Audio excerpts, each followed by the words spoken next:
نحمده ونصلي على رسوله الكريم اما بعد اعوذ بالله السميع العليم من الشيطان الرجيم من همزه ونفخه ونفثه بسم الله الرحمن الرحیم۔ آج انشاءاللہ 22ویں پارے کا خلاصہ بھی آپ کے سامنے پیش کرنا ہے۔ اللہ تعالی ہمیں قرآن کو پڑھنے سمجھنے، اس کے ساتھ زیادہ سے زیادہ اپنا تعلق جوڑنے، وقت گزارنے کی اللہ ہمیں توفیق عطا فرمائے۔ 22واں پارہ، اس میں پہلے سورہ احزاب کا بقیہ حصہ ہے، اس کے بعد سورہ سبا ہے، سورہ فاطر ہے اور سورہ یاسین کا کچھ ابتدائی حصہ ہے۔ سورہ احزاب پیچھے 22ویں پارے میں جو جنگ تھی، جنگ احزاب، اس پر تبصرہ ہے، اور اس صورت میں چونکہ یہ اس وقت نازل ہوئی جب مشرکین نے مدینہ پر حملہ کیا اور نبی کریم صلی اللہ علیہ وسلم نے اپنی تدبیر کے ساتھ ان سب کو شکست عطا کی، وہ ناکام ہو کر لوٹ گئے۔ تو اس وقت نبی کریم صلی اللہ علیہ وسلم نے فرمایا تھا اب یہ عرب کا مسلمانوں پر آخری حملہ تھا، اس کے بعد اب عرب والوں کو کوئی جرت نہیں ہوگی کہ مسلمانوں پر حملہ کر سکیں۔ آج کے بعد مسلمان خود جا کر، اب ہم جا کر ان پر حملہ کریں گے۔ اب ہم اس کے بعد یہی ہوا کہ مسلمان خود جایا کرتے تھے، تو اس وقت مسلمانوں کو یہ بھی ضرورت تھی کہ اللہ رب العالمین نے کہ ان کے جو معاشرت تھی، معاشرتی کچھ مسائل تھے، ان کے کچھ اصول اللہ رب العالمین نے بیان کیے، ان میں کچھ رسمیں تھیں، رواج تھے، ان کو اللہ تعالی نے ختم کیا۔ ایک رسم یہ تھی کہ منہ بولا بیٹا کی رسم جو ہے بہت زیادہ تھی، کسی کو لوگ کہہ دیتے تھے کہ یہ میرا بیٹا ہے، اور پھر وہ اسی کا یعنی کہ باپ کا نام بھی وہی لکھا جاتا تھا اور اس کی وراثت کا بھی حقدار بنتا تھا۔ تو اس رسم کی وجہ سے کئی جو ہے اسلامی احکامات جو ہے وہ ٹکراتے تھے۔ مثلا یہ رسم اسلام کے ستر و حجاب سے، نظام میراث سے، حقوق و فرائض سے جو ہے وہ ٹکراتی تھی، کیونکہ اس کی موجودگی میں ستر و حجاب کے احکام کا کوئی مطلب ہی نہیں کہ ایک انسان کسی کو کہہ دے کہ یہ میرا بیٹا ہے، وہ بیٹا ہو گیا، وہ اس کے گھر میں رہے، اس کی بیٹیاں، کوئی اور رشتہ دار، وہ ان سب کا رشتہ دار بن گیا، اب اس کا پردہ تو ختم۔ تو اس لیے اس رسم کو جو ہے ختم کرنے کا اعلان کیا اللہ رب العالمین نے۔ ما جعل اللہ لرجل من قلبین فی جوفہ وما جعل ازواجکم اللہ تظاہرون منہن امہاتکم وما جعل ادعیاکم ابناکم، کہ جن کو تم اپنے منہ سے بیٹا کہتے ہو وہ بیٹا نہیں، اصل بیٹا وہی ہے جو جس نے پیدا کیا، وہی اس کا بیٹا، وہی اس کا باپ ہے۔ کسی کے کہنے سے اب کوئی کسی کا بیٹا نہیں بن جائے گا۔ یہ رسم ختم کی، اور اسی طرح یہ بھی تھا کہ بیویوں کو ان کے ساتھ زہار کرتے تھے، اس کو بھی، اس کے اصول بھی بیان کیے، باقی مزید وہ جو ہے سورہ مجادلہ میں آئے گا۔ اور یہ رسم اتنی غلبہ پا چکی تھی اس معاشرے میں کہ اس کو صرف سرسری طور پر ختم ہی نہیں کیا، بلکہ اللہ تعالیٰ نے ایک پورا واقعہ آپ صلی اللہ علیہ وسلم نے عملی طور پر آپ سے کروایا کہ ایک صحابی تھے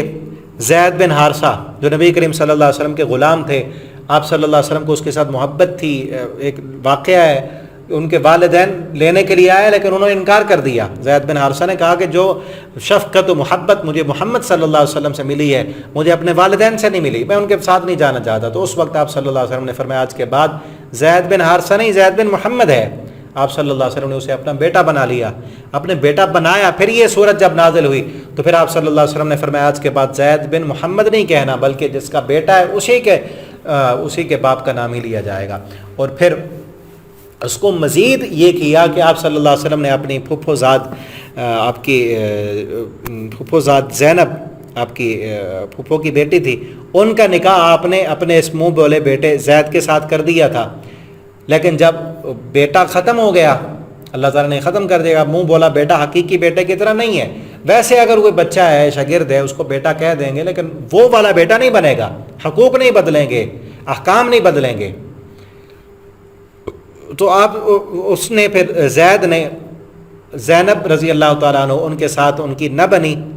دونوں کی، تو حضرت زید نے ان کو طلاق دے دی۔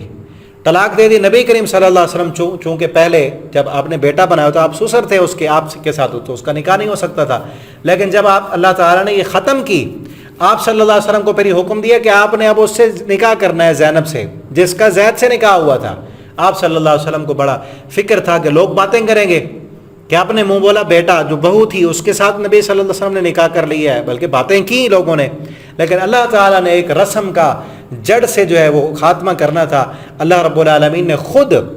حضرت زینب رضی اللہ تعالیٰ عنہ کا نکاح نبی کریم صلی اللہ علیہ وسلم سے فرما دیا۔ اس کا تذکرہ بھی ہے، وَمَن يَعْصِ اللَّهَ وَرَسُولَهُ فقط ضل ضلالا مبینا وَإِذْ تَقُولُ لِلَّذِي أَنْعَمَ اللَّهُ عَلَيْهِ وَأَنْعَمْتَ عَلَيْهِ أَمْسِكْ عَلَيْكَ زَوْجَكَ، نبی کریم صلی اللہ علیہ وسلم زید سے کہتے تھے کہ اپنی بیوی کو اپنے پاس رکھو، وَاتَّقِ اللَّهَ، اللہ سے ڈرو، وَتُخْفِي فِي نَفْسِكَ، آپ اپنے دل میں جو چھپاتے تھے، وَتَخْشَى النَّاسَ، آپ لوگوں سے ڈر رہے تھے، وَاللَّهُ أَحَقُّ أَن تَخْشَىٰ، اصل حق یہ کہ اللہ سے ڈرا جائے، فَلَمَّا قَضَىٰ زَيْدٌ مِّنْهَا وَطَرًا زَوَّجْنَاكَ، اللہ فرماتے ہم نے آپ کی شادی کر دی زینب سے،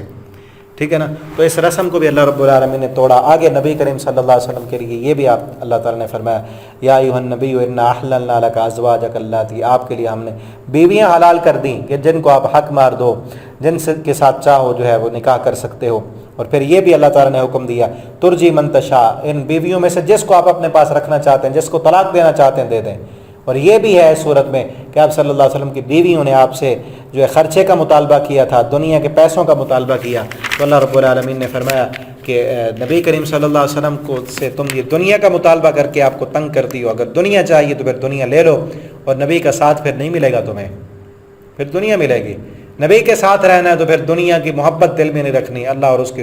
رسول کی محبت رکھنی ہے۔ تو آپ صلی اللہ علیہ وسلم کی سب بیویوں نے یہی کہا تھا کہ ہمیں اللہ اور اس کا رسول چاہیے، ہمیں دنیا نہیں چاہیے پھر۔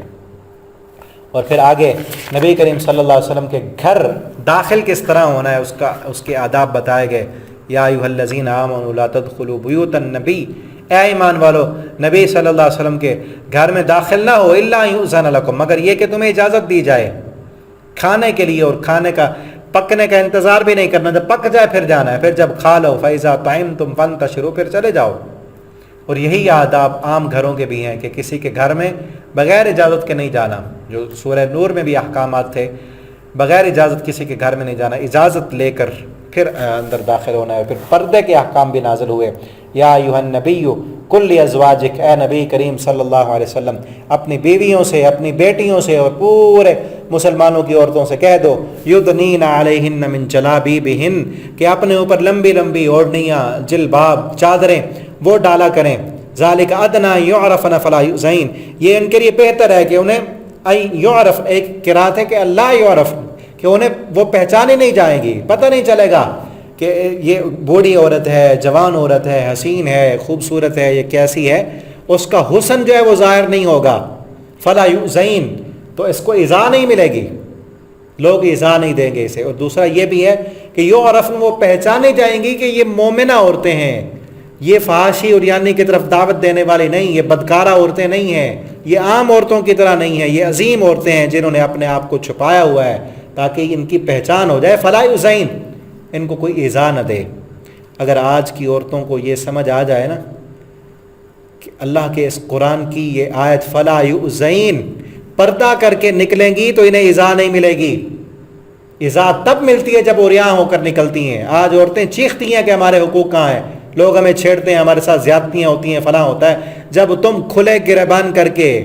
ٹائٹ کپڑے پہن کے، اپنا حسن جو ہے نمایاں کر کے باہر نکلو گی، پھر چھیڑخانی تو ہوگی، پھر برائیاں تو ہوں گی۔ اگر عورتیں اسی آیت کو سمجھ کر پورے ستر و حجاب میں جائیں،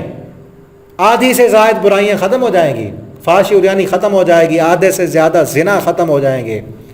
ان عورتوں کے بیہودہ لباس پہننے کی وجہ سے، نیم عوریاں کپڑے پہن کر بازاروں میں گھومنے کی وجہ سے ساری فحاشی عریانی ہوتی ہے، بے غیرتی ہوتی ہے۔ پھر یہ بازاروں میں نکل کر اس طرح کے کپڑے پہن کر آدھی ننگی ہو کر کہتے ہیں کہ ہمیں حقوق نہیں ملے۔ حقوق تو قرآن نے دے دیے کہ اپنے آپ کو ستر و حجاب میں رکھنا ہے تاکہ تمہیں تکلیف نہ ملے، تمہیں پریشانی نہ ہو، اور گھر میں رہنا ہے، گھر کی چار دیواری کو اپنے لیے جو ہے کافی سمجھنا ہے۔ اگر مجبوری کی وجہ سے نکلنا پڑ بھی جائے تو پھر لمبے لمبے جلباب اوڑھنیاں، اپنے آپ کو پورا حسن اپنا چھپا کر پھر جانا ہے۔ اگر حسن کی نمائش جا کر بازاروں میں کرو گی تو پھر تو ایذا تو ملے گی۔ شہوت کے بھوکے بھیڑیوں کا تو عزت عام ہے، پھر بھیڑیے جب نوچیں گے پھر روئیں گی۔ اللہ رب العالمین امت مسلمہ کی بیٹیوں کو، ماؤں بہنوں کو سمجھنے کی توفیق عطا فرمائے کہ اسلام نے جو حقوق دیے ہیں اسی میں ہی عزت ہے، اسی میں ہی کامرانی ہے، اسی میں ہی وقار ہے، اسی میں ہی دنیا و آخرت کی کامیابی ہے۔ اور پھر آگے سورہ سبا ہے۔ سورہ سبا جو ہے یہ یمن میں ایک قوم تھی سبا نامی اس قوم کے نام سے اس صورت کا نام ہے، کیونکہ اس صورت میں اس قوم کا تذکرہ ہے کہ اللہ رب العالمین نے ان کو بڑی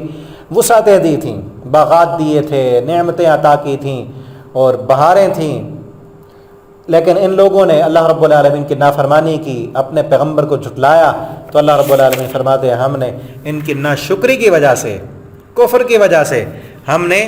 ان کے باغات ختم کر دی۔ لقد کان لسبا فی مسکنہم آیا، ان سبا والوں کے جو مسکن ہیں، ان کی جو رہائشیں ہیں، اس میں بھی نشانی ہے۔ جنتان عن یمین و شمال، جو دو باغ تھے، ایک دائیں جانب ایک بائیں جانب۔ کلوا من رزق ربکم، ان سے کہا گیا کہ اپنے رب کے رزق سے ان پھلوں سے کھاؤ اور رہو اور اللہ کا شکر ادا کرو۔ فاعرضوا، لیکن انہوں نے اعراض کیا، اللہ کا شکر ادا نہیں کیا، نہ شکری کی۔ اللہ فرماتے ہیں ہم نے ان پر سیلاب بھیج دیا اور ان کے اچھے باغوں کو ہم نے بدل کر ایسے باغ دیے جس میں کڑوے پھل تھے، کانٹے دار جھاڑیاں تھیں، ٹھیک ہے نا، اور تھوڑی بہت بیری کے کچھ درخت تھے، اور سب کچھ ہم نے ختم کر دیا۔ اور یہ سب کیوں کیا؟ وَهَلْ نُجَازِي إِلَّا الْكَفُورَ، اللہ فرماتے ہیں ہم ناشکروں کو یہی سزا دیتے ہیں۔ جو انسان اللہ کا کھا کر اللہ رب العالمین کی نعمتیں صحت و عافیت استعمال کر کے رب کا شکر ادا نہ کرے، اللہ فرماتے ہیں ہم ان کی زندگی پریشان کر دیتے ہیں، پھر ان سے آسائشیں چھین لیتے ہیں، پھر ان سے رزق کی فراوانی ہم ختم کر دیتے ہیں، پھر تنگیاں، پریشانیاں، مشکلات دنیا میں عطا کر دیتے ہیں اگر اللہ کا شکر ادا نہ کریں۔ تو ہمیں چاہیے کہ ہمیں اللہ رب العالمین نے وقت دیا ہے، صحت دی ہے، عافیت دی، اچھا رزق دیا ہے، اس پر اللہ رب العالمین کا شکر ادا کرتے رہیں، ٹھیک ہے نا۔ اور اسی طرح اس صورت میں حضرت سلیمان علیہ السلام کا بھی تذکرہ ہے کہ اللہ رب العالمین نے فرماتے ہیں یا وَلَقَدْ آتَيْنَا دَاوُودَ مِنَّا فَضْلًا یا جِبَالُ أَوِّبِي مَعَهُ وَالطَّيْرُ، کہ داود علیہ السلام کو اللہ نے جو لحن داودی عطا کی تھی، وہ قرآن پڑھتے تھے تو پہاڑ، پرندے جو ہے وہ سارے ان کے ساتھ مل جاتے تھے، اور وہ بھی ان کی آواز میں جو ہے وہ تلاوت سنا کرتے تھے۔ اس کے بعد اس صورت میں مشرکین مکہ کے جھوٹے معبودوں کی حیثیت بھی بیان کی گئی ہے۔ فرمایا قل ادعوا الذین زعمتم من دون اللہ، ان سے کہو جو لوگ زعمتم من دون اللہ، جو اللہ کے علاوہ کسی اور کو معبود سمجھتے ہیں، لا یملکون مثقال ذرہ، وہ ذرہ کے بھی مالک نہیں ہیں، زمین و آسمان میں اللہ کی بادشاہت کے ایک ذرے کے بھی وہ مالک نہیں، سب کا مالک اللہ ہے۔ ولا فی الارض، نہ زمین میں نہ آسمان میں، وما لہم فیہما من شرک وما لہم منہم من ظہیر۔ اور پھر قرآن کا انکار کرنے والوں کا قیامت کے دن ان کی کیا حالت ہوگی وہ بیان کیا گیا۔ وقال الذین کفروا لن نؤمن بهذا القرآن ولا بالذی بین یدیہ ولو تری اذ الظالمون موقوفون عند ربهم، جب کاش کہ آپ دیکھتے ہیں ظالموں کو جب یہ اپنے رب کے سامنے ٹھہرائے جائیں گے، یرجع بعضهم الى بعض القول یقول الذین استضعفوا للذین استکبروا لولا انتم لکنا مؤمنین۔ کمزور لوگ ہر وقت دنیا میں یہی ہوتا ہے کہ جو غریب ہوتے ہیں، کمزور ہوتے ہیں، وہ پیسے والے، اقتدار والے، اختیار والے ان کے تابع ہوتے ہیں، تو یہ کمزور لوگ بڑوں سے کہیں گے لولا انتم لکنا مؤمنین، اگر تم نہ ہوتے تو ہم مومن بن جاتے، تمہاری وجہ سے ہم نے حق قبول نہیں کیا تھا، تمہاری وجہ سے ہی ہم پھنس گئے، تم ہی ہمیں دنیا کی طرف لے کر جاتے تھے اور تم کہتے تھے کہ یہ رسولوں کی دعوت یہ اچھی نہیں ہے، یہ درست نہیں ہے، لولا انتم لکنا مؤمنین، اگر تم نہ ہوتے تو ہم مومن بن جاتے۔ آج کئی لوگ بڑے سرداروں کی وجہ سے، چودھریوں کی وجہ سے اپنے دین کو، اسلام کو، اپنے مذہب کو ان کے تابع کیا ہوتا ہے، کیونکہ دنیا کے وسائل، اسباب، حالات، اقتدار، اختیار ان کے ہاتھ میں ہوتا ہے، اور یہ کمزور لوگ، غریب لوگ، مزدور لوگ ان کے تابع ہوتے ہیں، اس لیے اپنے مذہب کو بھی ان کے تابع کر دیا ہوتا ہے۔ تو قیامت کے دن یہ کہیں گے کہ اگر تم نہ ہوتے تو ہم مومن بن جاتے۔ تو آج ہی دیکھ لیں کہ کسی کی وجہ سے اپنی آخرت کو داؤ پہ نہ لگائیں، دنیا بھی اللہ کے اختیار میں ہے۔ پیچھے ابھی پڑھا نا، اللہ فرماتے لا یملکون مثقال ذرہ، ایک ذرے کا بھی کوئی مالک نہیں ہے۔ یہ دنیا میں اگر اللہ نے کسی کے پاس اقتدار دیے، اختیار دیے، تو چند دن کی بات ہے نا، سب کچھ کے مالک اللہ ہیں۔ اسی لیے اپنے رب کے سامنے جھکیں، اللہ کو تمام قوتوں، قدرتوں، طاقتوں کا مالک سمجھیں۔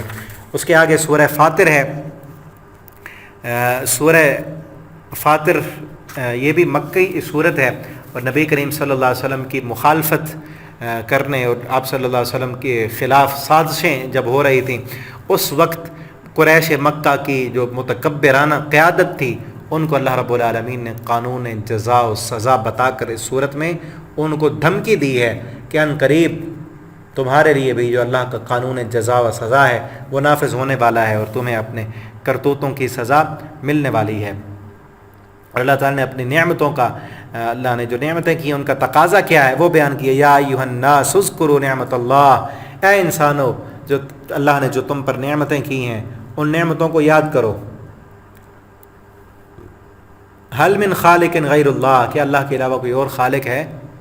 یرزقکم من السماء، جو تمہیں رزق دے آسمانوں سے، لا الہ، کوئی الہ نہیں مگر وہی، فَأَنَّىٰ تُؤْفَكُونَ، تم کہاں پھیرے جاتے ہو۔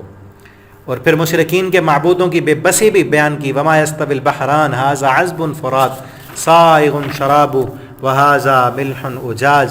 وَمِن كُلٍّ تَأْكُلُونَ لَحْمًا طَرِيًّا وَتَسْتَخْرِجُونَ حِلْيَةً تَلْبَسُونَهَا وَتَرَى الْفُلْكَ مَوَاخِرَ فِيهِ لِتَبْتَغُوا مِن فَضْلِهِ وَلَعَلَّكُمْ تَشْكُرُونَ۔ اللہ فرماتے ہیں یہ ساری نعمتیں ہم نے تمہیں اس لیے دی ہیں تاکہ تم اللہ کا شکر ادا کرو۔ اور وَالَّذِينَ تَدْعُونَ مِن دُونِهِ، وہ لوگ جو اللہ کو چھوڑ کر دوسرے معبودوں کو بلاتے ہیں، یا لَا يَمْلِكُونَ مِن قِطْمِيرٍ، وہ قطمیر کہتے ہیں کھجور کے اوپر جو چھلکا ہوتا ہے، کھجور کی گٹھلی کے اوپر ایک پردہ سا ہوتا ہے، اللہ فرماتے ہیں اس کھجور کے اوپر آئے ہوئے پردے کے بھی مالک نہیں۔ لا يسمعوا دعاء ان تدعوهم، اگر تم ان کو بلاؤ، لا يسمعوا دعاءکم، وہ تمہاری پکار کو سنتے نہیں، ولو سمعوا ما استجابوا لكم، اگر سن بھی لیں تو تمہیں جواب دینے کی طاقت نہیں رکھتے۔ ويوم القیامت یکفرون بشرککم، اور قیامت کے دن یہ تمہارے شرک کا انکار کر دیں گے۔ ولا ينبئک مثل خبیر، اور تمہیں ان کی پوری جو ہے وہ خبر دی جائے گی۔ اور اللہ تعالیٰ نے یہ بھی فرمایا اس صورت میں کہ ایمان اور کفر جو ہے وہ کبھی برابر نہیں ہو سکتے۔ لا یستوی الاعمی والبصیر، جس طرح اندھا اور دیکھنے والا برابر نہیں ہو سکتے، ظلمات اندھیرے اور روشنیاں برابر نہیں ہو سکتی، سایہ اور دھوپ والی جگہ برابر نہیں ہو سکتی، زندہ اور مردہ برابر نہیں ہو سکتے، اسی طرح ایمان والا اور دوسرا جس کے پاس کوئی دلائل نہیں ہے، اپنے بڑوں کے پیچھے چل کر زندگی بسر کر رہا ہے، وہ کبھی برابر نہیں ہو سکتے۔ اِنَّا أَرْسَلْنَاكَ بِالْحَقِّ بَشِيرًا وَنَذِيرًا، اللہ فرماتے ہیں ہم نے آپ کو خوشخبری دینے والا اور ڈرانے والا بنا کر بھیجا ہے۔ اللہ رب العالمین سے دعا ہے اللہ تعالی ہمیں زیادہ سے زیادہ قرآن پڑھنے، قرآن کو سمجھنے کی توفیق عطا فرما دیں۔ آپ اگر پڑھنا چاہتے ہیں باقاعدہ تفسیر، یہ تو مختصر ہم جو ہے اس میں بیان کر دیتے ہیں، باقاعدہ تفسیر کا کورس اگر آپ کرنا چاہتے ہیں تو آن لائن ہم جو ہے وہ سہولت مہیا کرتے ہیں ترجمہ قرآن پڑھانے کی، تفسیر پڑھانے کی۔ تو آپ یوٹیوب پر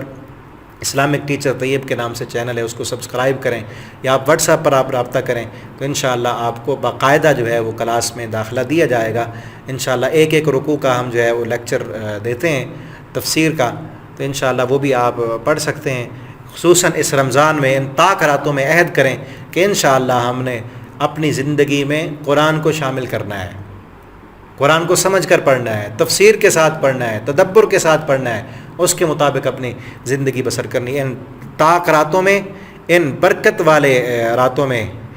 یہ نیت کریں کہ انشاءاللہ ہم نے اپنے آپ کو قرآن کے ساتھ جوڑنا ہے۔ قرآن کے ساتھ جڑیں گے، دنیا میں بھی اللہ رب العالمین عزتیں دیں گے، برکتیں دیں گے،